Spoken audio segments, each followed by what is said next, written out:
the main mistake that Western people will make with detoxification is to not rejuvenate enough.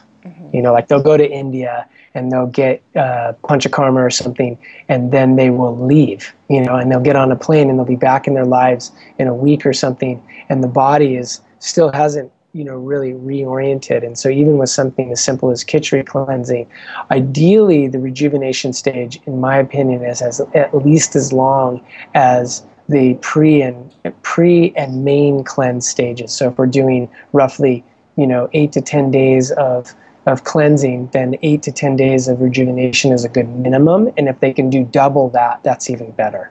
So what would be included in the rejuvenation stage?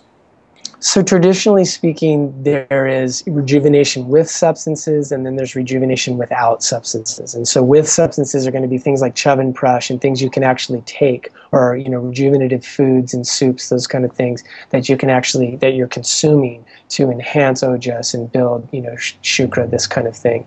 And then rejuvenation without substances is all lifestyle based. And so it really comes in a nutshell down to really carefully maintaining the balance of Vata dosha for as long as possible. You know, like encourage people to get back into their lives, but also to really keep the structure and rhythm of their days clear, to continue to prioritize time for their yoga and spiritual practices, as well as, most importantly, to get enough rest. And for a lot of people nowadays that are sort of what I sometimes jokingly call on a caffeinated functionality plan, you know, like they basically wake up caffeinated and they're great at whatever they do, but they do it caffeinated pretty much all the time, is that if they try to adjust that during the cleanse, that I really recommend that instead of caffeinating when they feel any fatigue as they get into the rejuvenation stage, that they do little mini shavasanas or, you know, just mini relaxations through the day, even 5 minutes, even something where they do a breath practice in a chair if they can't lie down or get in a more relaxed position.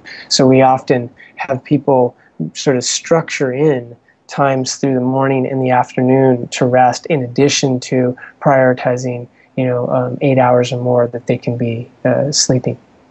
So it actually goes back to building those habits that allow them to maintain a balanced Vata dosha in the crazy world. Yeah, that's right. That's right. That's another thing Ashtanga Hridaya says, is that the near enemy to ojas is Vata.